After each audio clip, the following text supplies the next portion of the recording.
ठीक है बच्चों, यहाँ पे लिखा हुआ है कि 10x belongs to a minus B if and only if x belongs to a and x belongs to b। यहाँ पे और नहीं है, ऐसा नहीं बोलेंगे x a का एलिमेंट होगा या x b का एलिमेंट नहीं होगा, ये सेंसलेस हो जाएगा। हम क्या बोलेंगे कि x a का एलिमेंट होगा एंड x b का एलिमेंट नहीं होगा, तब जाके x जो होगा ना वो a माइनस बी का एलिमेंट होगा।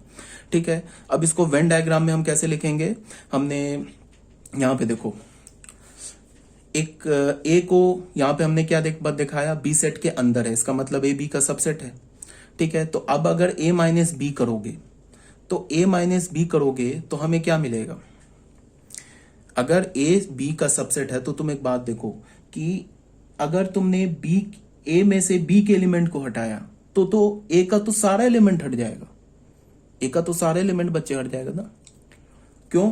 बिकॉज ए का तो हर एक एलिमेंट बी में प्रेजेंट है, बिकॉज ए बी का सबसेट है। तो ए माइनस बी करोगे तो अगर नहीं समझ में आ रहा है तो तुम ऐसे देखो, मान लो हमने एक सेट ए ले लिया 1 2, अगर एक सेट बी ले लिया हमने 1 2 3। अब अगर ए माइनस बी किया तो ए सेट में से बी सेट के सारे एलिमेंट को हटा दो तो ये दोनों हट जाएगा, तो हमें क्या मिल जाएगा, नल सेट, यही मिलेगा ना 5। तो यही बोला जा रहा है कि A minus B when A intersection B क्या होगा, हमारा ए माइनस बी 5 होगा। तो अगर मैं बोलूं कि ए में से तुम ये क्या करो, ए माइनस बी की शेडिंग करो, तो कुछ नहीं करोगे, ऐसे ही छोड़ दोगे। अब आ जाओ ए माइनस बी निकालना में, when B is the subset of A. अब अगर बी ए का सबसेट है, अब ए माइनस बी निकालना है। अब यहाँ पे क्या है, बी ए का सबसेट है, तो हमें करना क्या है कि ए में से बी के सारे एलिमेंट को हटा देने, जो बचेगा वो क्या हो जाएगा, ए माइनस बी। अब हमें क्या पता है कि बी जो सेट है वो ए सेट का सबसेट है, इसका मतलब ए सेट में से बी सेट का पूरा एलिमेंट हट जाएगा, सारा एलिमेंट हट जाएगा। तो उसको वेन डायग्राम में कैसे रिप्रेजेंट करेंगे, इस बी सेट की शेडिंग नहीं करेंगे, ये वाला जो रीजन होगा, बिकॉज इस रीजन में जो एलिमेंट होगा ना बच्चों, इस रीजन में जो एलिमेंट होगा वो ए में तो प्रेजेंट है बट बी में प्रेजेंट नहीं है, तो वो किस में प्रेजेंट हो गया, ए माइनस बी में। अब आ जाओ यहाँ पे ए और बी क्या हमारा, ये दोनों ज्वाइंट सेट है, ए बी का सबसेट नहीं है, बी ए का सबसेट नहीं है, कोई भी एक दूसरे का सबसेट नहीं है। अब अगर मैं बोलूं कि ए माइनस बी की शेडिंग करो, तो ए माइनस बी की शेडिंग करने का मतलब है कि हमें उस पोर्शन की शेडिंग करनी है जो ए में प्रेजेंट हो बट बी में ना हो। तो ये रीजन देखो बच्चों, ये जो रीजन है ना ये सिर्फ ए में है, ओनली ए, ये बी में नहीं है। इस रीजन को हमें हटा देना है, बिकॉज ये जो रीजन है ये बी में भी है, तो ए माइनस बी में हमें क्या करना है, उस एलिमेंट को हटा देना है, बी के उस एलिमेंट को हटा देना है जो ए में प्रेजेंट हो। तो इसी रीजन में ना, इस रीजन में जो एलिमेंट होगा वो तो बी का भी एलिमेंट होगा, ए का भी एलिमेंट होगा, तो इस रीजन को हमें हटा देना है। ये जो एलिमेंट बच गया ये क्या हो गया, ये ए माइनस बी का शेडिंग हो गया। ठीक है, इसी तरह से ये बी माइनस ए का शेडिंग हो गया। इस केस में क्या है, ए माइनस बी की शेडिंग, ए और बी एक दूसरे का सबसेट नहीं है, इधर भी नहीं है। अब अगर मैंने बोला फिफ्थ में ए और बी हमारा डिसजॉइंट सेट है, अब मैंने बोला ए माइनस बी का शेडिंग करो, और हमें पता है कि बी का कोई भी एलिमेंट ए में प्रेजेंट नहीं है। अब मैंने बोला ए माइनस बी की शेडिंग करो, तो पूरा सेट ए आ जाएगा। क्यों आ जाएगा, बिकॉज ए सेट का कोई भी एलिमेंट नहीं हटेगा। क्यों नहीं हटेगा, बिकॉज ए सेट का कोई भी एलिमेंट बी सेट में प्रेजेंट नहीं है, तो नहीं हटेगा, तो पूरा सेट ए की शेडिंग हो गई, ये बी माइनस ए की शेडिंग हो गई। ठीक है, ये क्लियर होना चाहिए। अब बच्चों आ जाओ, यहाँ पे हमारे पास फर्स्ट में क्या है, let A is equal to 1 3 5 6 7 और ये बी सेट दे रखा है, तो बोला ए माइनस बी निकालो एंड बी माइनस ए निकालो।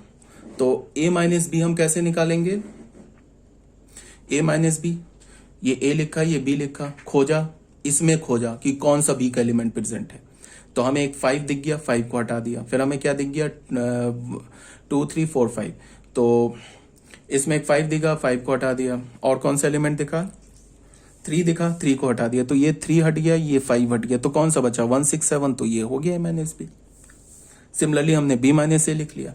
अब मैं क्या बोल रहा हूं, in general A minus B और बी माइनस ए इक्वल नहीं होता है। मतलब क्या है, सेट ए और सेट बी कम्यूटेटिव नहीं होता है, वो कम्यूटेटिव नहीं होता है। इन जनरल हो भी सकता है, अगर तुम ए और बी सेट को इक्वल ले लोगे, दो इक्वल सेट ले लोगे, तो फिर ए माइनस बी और बी माइनस ए इक्वल आ जाएगा।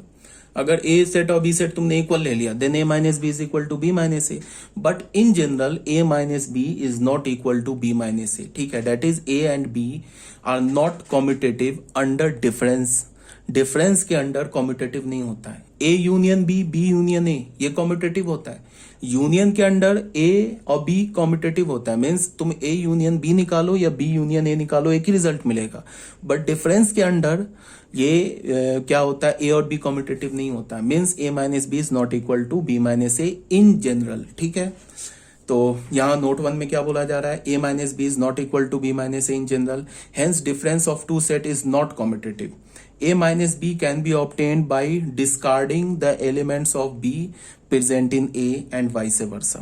A minus B, वही बात, A minus B हमें कैसे मिलेगा, B के एलिमेंट को डिस्कार्ड कर दो, किस में से, सेट A में से B के एलिमेंट को डिस्कार्ड कर दो तो हमें A माइनस B मिल जाएगा। और अगर तुमने B सेट में से A के एलिमेंट को डिस्कार्ड कर दिया तो हमें फिर B माइनस A मिल जाएगा। ठीक है, अब बच्चों आ जाओ सिमेट्रिक डिफरेंस।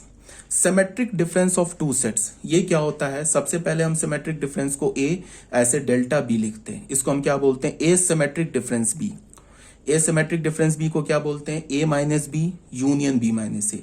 इसका जो ए सिमेट्रिक डिफरेंस बी है ना, इसका डेफिनेशन ये होता है, ए माइनस बी सेट और बी माइनस ए सेट का यूनियन ले लो तो वो ए सिमेट्रिक डिफरेंस बी आ जाएगा। इसको हम कैसे बोलेंगे, the set of all X such that X not belongs to A intersection B. ये क्या हुआ अभी समझ जाओगे।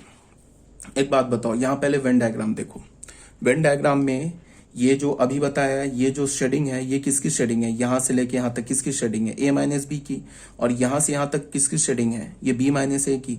तो ये टोटल किसकी शेडिंग है, ए सिमेट्रिक डिफरेंस बी की। क्यों, बिकॉज ए माइनस बी और बी माइनस ए दोनों को शेड कर दिया हमने। इसका क्या मतलब है, ये भी रीजन लिया एंड ये भी रीजन लिया है, दोनों का यूनियन लिया है। इसका मतलब कि ये एसिमेट्रिक डिफरेंस बी का शेडिंग है। अब अगर मैं तुम्हें ऐसे बोलूं कि एसिमेट्रिक डिफरेंस बी का कोई एलिमेंट अगर मैंने उठा लिया, किसका, एसिमेट्रिक डिफरेंस बी का अगर मैंने कोई भी एक एलिमेंट उठा लिया तो वो एलिमेंट उन दोनों का कॉमन नहीं हो सकता है, बिकॉज इस रीजन में सिर्फ ए प्रेजेंट है, इस रीजन में सिर्फ बी प्रेजेंट है। ये रीजन हमने छोड़ा है ना, तो इसमें तो कॉमन एलिमेंट है। तो अगर मैंने x बोला कि जो है एसिमेट्रिक बी का सेट का एलिमेंट है, कौन, ये x जो एलिमेंट है ये एसिमेट्रिक बी सेट का एलिमेंट है, तो तुम बोलोगे कि फिर जो x होगा वो a इंटरसेक्शन b का एलिमेंट नहीं होगा।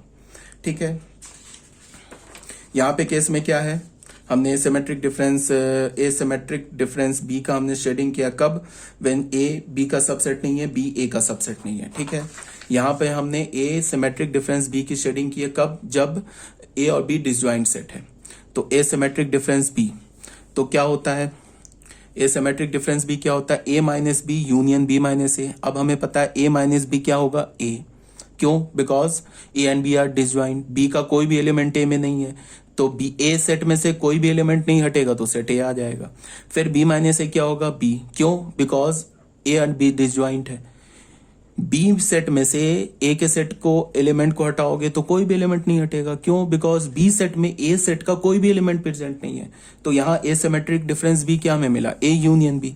अब यहाँ पे ए यूनियन बी की शेडिंग कैसे करोगे, ए को भी पूरा शेड कर दिया, बी को भी पूरा शेड कर दिया, तो ये क्या हो गया, ए यूनियन बी का शेडिंग आ गया। तो इसको हम क्या बोलेंगे, ये एसिमेट्रिक डिफरेंस बी का भी शेडिंग है। क्यों, because A symmetric difference B is equal to A union B. कब, जब ए और बी डिसजॉइंट सेट है तब की बात हो रही है। ठीक है, यहाँ पे इंटरसेक्शन बी फाई है। अब देख लो क्या बच्चों कि तुम बी जो सेट है ना वो ए सेट का सबसेट है, मतलब क्या है, बी सेट ए सेट के अंदर है।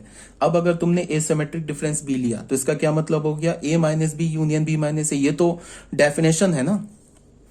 ठीक है, अब सुनो, A minus B minus A तो फाई मिलेगा। क्यों, कि बी ए का सबसेट है, तो अगर बी सेट से तुम ए सेट के एलिमेंट को हटाओगे तो बी सेट के सारे एलिमेंट हट जाएंगे। क्यों, बिकॉज बी सेट के सारे एलिमेंट ए सेट में प्रेजेंट है। क्यों, because B is the subset of A. तो बी माइनस ए क्या मिल जाएगा हमें, फाई। तो ए माइनस बी यूनियन फाई, तो क्या मिला हमें, ए माइनस बी। तो अगर मैंने तुम्हें बोला एसिमेट्रिक डिफरेंस बी की शेडिंग करो under this condition when B is the subset of A, तो शेडिंग क्या होगा, ए माइनस बी होगा। अब ए माइनस बी की शेडिंग क्या करोगे, ए सेट में से उस एलिमेंट को हटा दोगे जो बी में प्रेजेंट है, तो ये ए तो पूरा है, तो बी में यही एलिमेंट प्रेजेंट है, तो इसको हमने छोड़ के बाकी इसकी शेडिंग कर दी। तो ये शेडिंग क्या हो गया, किसका मिल गया हमें ये shading, A symmetric difference B का। और ये शेडिंग जो है ये a माइनस बी का भी शेडिंग है, और ये shading A symmetric difference b का भी है। क्यों? Because A symmetric difference b is a minus B. ठीक है, अब बच्चों आ जाओ फोर्थ पार्ट में। फोर्थ पार्ट में क्या है कि यहाँ पे बी ए का सबसेट था, यहाँ ए बी का सबसेट है। ठीक है, अब अगर मैं सिमेट्रिक डिफरेंस बी बोलूं तो फिर वही बी माइनस ए हो जाएगा। इसका क्या मतलब है? बी में से ए को हटा दो, तो ए को छोड़ के बाकी जो बचा उसको शेडिंग कर दिया। ठीक है, अब एग्जाम्पल देख लो एक।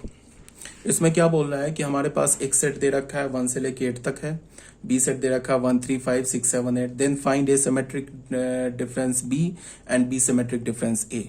तो सबसे पहले हमने ए माइनस बी निकाला, तो a माइनस बी क्या होगा? 2 4 मिल गया, b माइनस ए क्या मिल गया हमें? 9।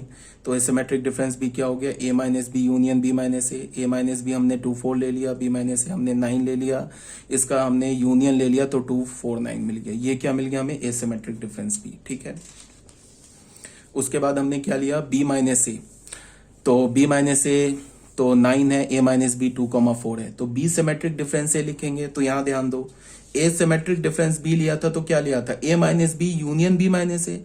तो बी सिमेट्रिक डिफरेंस ए लेंगे तो क्या लिखेंगे? B minus A union A minus B. तो बी माइनस ए क्या है? 9, ए माइनस बी क्या हमारा? 2,4। तो उसका सिमेट्रिक डिफरेंस ले लेंगे तो ये आ गया। अब यहां पे क्या है? A symmetric difference B is equal to B symmetric difference A. ये हमेशा ट्रू है। मतलब क्या है कि A and B are commutative under symmetric difference. A minus B क्या होता है? कम्यूटेटिव नहीं होता है ना अंडर डिफरेंस के under A minus B commutative नहीं होता, बट सिमेट्रिक डिफरेंस के अंदर ए और बी कम्यूटेटिव होता है। ठीक है, इसका मतलब ए सिमेट्रिक डिफरेंस बी लिखो या बी सिमेट्रिक डिफरेंस ए लिखो, किसी भी ए और बी के लिए वो हमेशा सेम ही आएगा। अब आ जाओ बच्चों complement of set. Complement of set में क्या है? ये कुछ नहीं लिखा है और ये भी कुछ नहीं लिखा है।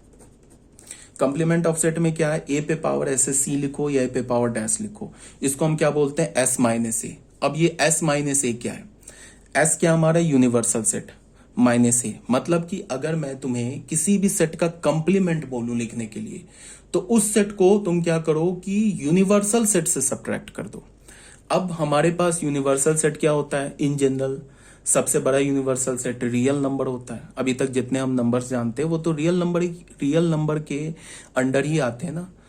तो अगर मैंने बोला कि रैशनल नंबर का कंप्लीमेंट लो, तो इसका क्या मतलब हो गया कि रियल नंबर से रैशनल नंबर को हटा दो, तो क्या बचेगा? Irrational number.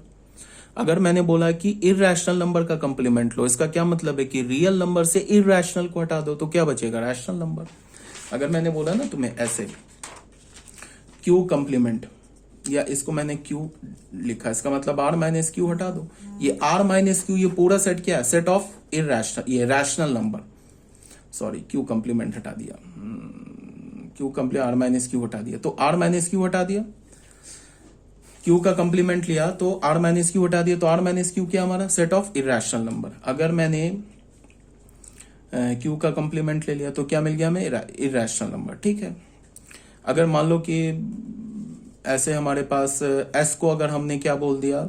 नेचुरल नंबर बोल दिया, मतलब यूनिवर्सल सेट को अगर हमने नेचुरल नंबर मान लिया, या फिर यूनिवर्सल सेट को तुम होल नंबर मान लो, और एक हमने नेचुरल नंबर का सेट लिया। अभी हमने यूनिवर्सल सेट को क्या माना? Whole number. अब अगर मैंने बोला कि एन कंप्लीमेंट लिखो, तो एन कंप्लीमेंट क्या होगा? एस माइनस डब्ल्यू, सॉरी क्या मैं बोल रहा हूँ, हाँ एस माइनस एन, सॉरी क्या बोल रहा हूँ मैं। एन कंप्लीमेंट लिखो तो एन कंप्लीमेंट क्या होगा? S minus N. एस क्या हमारा? W minus N. डब्ल्यू क्या? Whole number. होल नंबर से नेचुरल नंबर हटा दो, क्या बचेगा? सिर्फ 0। अब अगर मैं बोलूं कि एस कंप्लीमेंट लिखो, तो एस कंप्लीमेंट का मतलब क्या होगा? यूनिवर्सल सेट से यूनिवर्सल सेट को हटा दो तो वो 5 हो जाएगा। ए माइनस ए क्या होगा? 5 सेट होगा। ए सेट में से ए सेट के सारे एलिमेंट हटा दोगे तो क्या हो जाएगा? 5 सेट होगा। ठीक है, ये बात आ रही है समझ में? अब वेन डायग्राम में बच्चों देख लो, यहां इसको देख लो क्या लिखा है? एक्स अगर ए कंप्लीमेंट का एलिमेंट नहीं है तो इसका क्या मतलब है कि वो फिर ए का एलिमेंट है। नहीं है लिखा है यहां पे। जैसे मैंने तुम्हें ऐसे बोला, जैसे मान लो हमने क्यू कंप्लीमेंट क्या होता है? R minus Q. R minus Q क्या होता है? Set of irrational number. ये क्या होता है? Set of irrational number. ये इरैशनल नंबर का सेट होता है। तो अगर मैंने बोला कि x जो है वो Q कंप्लीमेंट का एलिमेंट नहीं है, मतलब x हमारा जो है इरेशनल नंबर नहीं है, तो इससे क्या पता चला कि x क्या होगा, फिर रैशनल नंबर होगा। x belongs to rational number. अगर q कंप्लीमेंट का नहीं है तो x रैशनल नंबर का एलिमेंट होगा। तो क्या होगा, यही बोला जा रहा है ना कि अगर x जो है वो a कंप्लीमेंट का एलिमेंट नहीं है तो फिर x क्या है, a का एलिमेंट है। ठीक है, अब आ जाओ from Venn diagram. Venn diagram से आ जाओ। मान लो कि हमने ये एक रेक्टेंगल लिया, इसके अंदर एक सेट ए ले लिया। तो अगर मैं बोलूं कि ए कंप्लीमेंट की शेडिंग करो, तो ए कंप्लीमेंट का क्या मतलब है, पूरे यूनिवर्सल सेट से तुम ए सेट को हटा दो। तो ये तो पूरा यूनिवर्सल सेट है, उसमें से हमने ये ए सेट को हटा दिया, तो ये हमारा ए कंप्लीमेंट सेट की शेडिंग है। अब ये क्या है हमारा, ये ए और बी हमारा ओवरलैपिंग सेट है। अगर मैं बोलूं ए यूनियन बी कंप्लीमेंट की शेडिंग करो, तो हम क्या करेंगे, पूरे यूनिवर्सल सेट से ए यूनियन बी को हटा देंगे। ए यूनियन बी क्या हमारा, ये पूरा है ना, ये पूरा है ना ए यूनियन बी, तो इसको छोड़ के बाकी सब शेडिंग कर दिया। तो ये जो पूरा शेडिंग है ना, कंप्लीट शेडिंग, ये किसको रिप्रेजेंट कर रहा है, ए यूनियन बी कंप्लीमेंट को। अब मैं बोलूं ए इंटरसेक्शन बी कंप्लीमेंट की शेडिंग करो, तो इसका मतलब यूनिवर्सल से ये ए इंटरसेक्शन बी को छोड़ के बाकी सबकी शेडिंग कर दो। क्यों, because A intersection B complement क्या होगा, यूनिवर्सल सेट से ए इंटरसेक्शन बी को हटा दो। तो ए इंटरसेक्शन बी को हमने छोड़ दिया और बाकी सबकी शेडिंग कर दी। देखो यहाँ छोड़ के बाकी सबकी शेडिंग कर दी। अब मैं बोल रहा हूं कि बी जो है ए का सबसेट है। अब मैं बोल रहा हूं ए इंटरसेक्शन बी कंप्लीमेंट की शेडिंग करो, तो उसका मतलब क्या है, ए इंटरसेक्शन बी क्या होगा, वो तो बी होगा ना। क्यों, because B is the subset of A. तो इसका मतलब कि अगर मैं बोलूं ए इंटरसेक्शन बी की शेडिंग करो, sorry A intersection B complement की शेडिंग करो, इसका मतलब बी कंप्लीमेंट की शेडिंग करो। तो बी क्या होगा, बी कंप्लीमेंट की शेडिंग कैसे करेंगे, बी को छोड़ के बाकी सबकी शेडिंग कर देंगे। तो बी को छोड़ दिया हमने, बाकी सबकी शेडिंग कर दी। ठीक है, अब यहां पे फिफ्थ में क्या है कि अगर मैं बोलूं ए यूनियन बी कंप्लीमेंट की शेडिंग करो, तो यहां पे ए और बी तो डिसजॉइंट सेट है, तो ए यूनियन बी क्या होगा, ए यूनियन बी, ए की भी शेडिंग होती, बी की भी शेडिंग होती। अगर मैं ए यूनियन बी बोलता तो ए यूनियन बी कंप्लीमेंट की शेडिंग क्या होगी, ए और बी को छोड़ के बाकी सबकी शेडिंग कर दो। अब अगर मैं बोलूं ए यूनियन बी कंप्लीमेंट की शेडिंग करो, यहां पे क्या है, जो बी है ना वो ए का सबसेट है, तो ये ए यूनियन बी क्या होगा बताओ, ए यूनियन बी क्या होगा, सुपरसेट। सुपरसेट क्या है, ए है, तो इसका मतलब ए कंप्लीमेंट का शेडिंग करो। ए कंप्लीमेंट की शेडिंग करने का मतलब ए छोड़ के बाकी सब शेडिंग कर दिया। ठीक है, नोट में आ जाओ। नोट 1 में क्या बोल रहा है कि अगर एक्स ए कंप्लीमेंट का एलिमेंट है तो इसका मतलब ए का एलिमेंट नहीं है। अगर एक्स ए का एलिमेंट है तो इसका मतलब क्या है कि ए कंप्लीमेंट का एलिमेंट नहीं है। ये बहुत सिंपल सी बात है कि अगर मैं बोलूं कि x जो है वो q कंप्लीमेंट का एलिमेंट है, तो ये बोलेगा कि x जो होगा वो q का एलिमेंट नहीं होगा। अगर मैंने बोला कि x जो होगा q कंप्लीमेंट का एलिमेंट नहीं है, तो इससे क्या पता चलेगा कि जो x होगा वो q का एलिमेंट होगा। अगर q का एलिमेंट है तभी तो उसके कंप्लीमेंट का एलिमेंट नहीं है। ठीक है, जैसे अगर नहीं समझ में आया तो एक एग्जांपल ले लो। मान लो 1 2 से लेके 10 तक ले लिया हमने, एक सेट ए ले लिया, ये क्या ले लिया 1 2 3 4 5 ले लिया। तो ए कंप्लीमेंट क्या होगा, एस माइनस ए। एस माइनस ए करोगे तो क्या मिलेगा, एस में से ए को हटा दो तो मतलब 6 7 8 9 10 ये बच गया। अब अगर मैंने बोला कि 6 जो है वो एलिमेंट है ना किसका, ए कंप्लीमेंट का, तो ये तभी पॉसिबल है कि जब 6 एलिमेंट नहीं होगा ए का। अब मैंने बोला कि जो 5 है वो तो एलिमेंट है ना ए का, तो ये तभी पॉसिबल होगा कि 5 जो है वो एलिमेंट नहीं होगा ए कंप्लीमेंट का। 6 हमारा है, तो समझ में आ रही है बात ना। तो फॉर एग्जाम्पल क्या दे रखा है, एस हमारे पास सेट दे रखा है 1 से 9 तक, ए सेट क्या दे रखा है 2 3 5 6 7। अब यहाँ पे क्या बोला जा रहा है, फाइंड ए कंप्लीमेंट। तो ए कंप्लीमेंट कैसे लिखेंगे, the set of all X such that X belongs to universal set का होना चाहिए और ए का नहीं होना चाहिए। क्यों, बिकॉज एस माइनस ए का एलिमेंट होगा, तो इसका क्या मतलब है होगा कि एस का एलिमेंट होगा बट ए का एलिमेंट नहीं होगा। तो इसका क्या मतलब होगा, एस माइनस ए, तो यूनिवर्सल सेट में से ए सेट को हटा दिया हमने, तो ये मिल गया हमें। ठीक है बच्चों, यहां तक क्लियर होना चाहिए। नेक्स्ट हमारा पीडीएफ होगा एल्जेब्रा ऑफ सेट्स। सेट्स क्या, एल्जेब्रा कैसे करेंगे, मतलब क्या है कि यूनियन ए यूनियन बी का फॉर्मूला क्या होगा, मतलब एल्जेब्रा ऑफ सेट्स देखेंगे, number of element in A union B क्या होगा, फिर A union B intersection B minus C क्या होगा, या फिर ऐसे बोल लो B minus C intersection A set क्या होगा। इस टाइप का हम लोग एल्जेब्रा पढ़ेंगे सेट्स का नेक्स्ट पीडीएफ में। तो कल अगर मेरे पास टाइम होता है, जब भी तुम अगर वीडियो सुन रहे हो, उसका मतलब एक दिन पहले मैंने उसे रिकॉर्ड किया है। तो अगर कल मेरे पास टाइम होता है तो मैं पीडीएफ कल सेंड कर दूंगा, ठीक है। तो नेक्स्ट हमारा जो टॉपिक होगा एल्जेब्रा ऑफ सेट्स। और तुम्हें क्या करना है बच्चों, बात को सुनो ध्यान से। एनसीईआरटी, एक बात याद रखो कि मुझसे क्वेश्चन सॉल्व कराओगे तो तुम्हें कोई बेनिफिट नहीं होगा, ठीक है। एनसीईआरटी बुक मेरी पूरी रटी हुई है, तुम क्वेश्चन बोलोगे मैं तुम्हें उसका आंसर बताऊंगा, ठीक है, बिना सॉल्व किए। तो मुझसे सॉल्व कराओगे तुम्हें बेनिफिट नहीं होगा। और अभी हमारा जब जैसे सेट ये चैप्टर कंप्लीट होगा तो मैं तुमसे बोलूंगा कि बताओ एनसीईआरटी के किस किस क्वेश्चन में प्रॉब्लम है। तुम जितने भी क्वेश्चन बताओगे उसका मैं सेपरेट वीडियो बना के तुम्हें सेंड कर दूंगा। तो तुम करो क्या कि एनसीईआरटी के एक्सरसाइज सॉल्व करते रहो, और सॉल्व करने के बाद अगर किसी भी क्वेश्चन में डाउट है तो या तो तुम मुझे सेंड कर दो व्हाट्सएप पे कि इस क्वेश्चन में मुझे डाउट है, ठीक है। तो या तो मैं उसे क्या करूंगा, जब हमारी ऑनलाइन क्लास होगी उसमें मैं तुम्हारा डाउट क्लियर कर दूंगा। अगर उसमें लगा कि नहीं ये क्वेश्चन पे वीडियो बनाना चाहिए तो मैं उसका सेपरेट वीडियो बना के तुम्हें सेंड कर दूंगा, ठीक है ना। तो एनसीईआरटी बुक तुम्हें सॉल्व करना है, उसके बाद तुम और कौन से बुक को सॉल्व करोगे वो अभी हम लोग जैसे जैसे आगे बढ़ेंगे ना चैप्टर में मैं बताता चलूंगा। तो अभी तुम्हें क्या करना है, एनसीईआरटी सॉल्व करना है। जो मैंने बोला था ना कि एक सेपरेट नोटबुक बनाओ, उसमें एनसीईआरटी के क्वेश्चन सॉल्व करो। तो उसी सेपरेट नोटबुक में तुम एनसीईआरटी के एक्सरसाइज 1.1 से लेके 1.2 1.3 एक एक एक्सरसाइज करो सॉल्व, और जो प्रीवियस एग्जाम्पल्स है उसे भी सॉल्व करो। और जो मैं तुम्हें पीडीएफ सेंड करता हूं उस पीडीएफ के लिए तुम एक अलग से नोटबुक बना लो।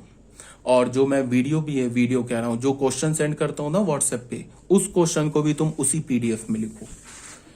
उससे पता है बेनिफिट क्या होगा कि जब लास्ट टाइम क्या होता है कि जब तुम सब्जेक्ट वो तुम्हारा अरेंज होगा, तुमको अगर ये पता करना होगा कि सर ने क्या पढ़ाया था तो तुम उस नोटबुक में जाके देख लोगे। एनसीईआरटी का सॉल्यूशन देखना है तो वो उसके लिए तुम्हारे पास एक अलग से सेपरेट नोटबुक होगी, ठीक है। और अगर तुम किसी क्वेश्चन को प्रैक्टिस करते हो, प्रैक्टिस के लिए तुम्हारे पास एक सेपरेट नोटबुक होगी। अगर तुम्हें लगता है कि अच्छा ये तो क्वेश्चन मैंने प्रैक्टिस में सॉल्व किया था, अब उसका सॉल्यूशन नहीं याद आ रहा है, तो उसमें जाके देख लोगे। तो 3 नोटबुक बना लो, ठीक है। फिर ओके।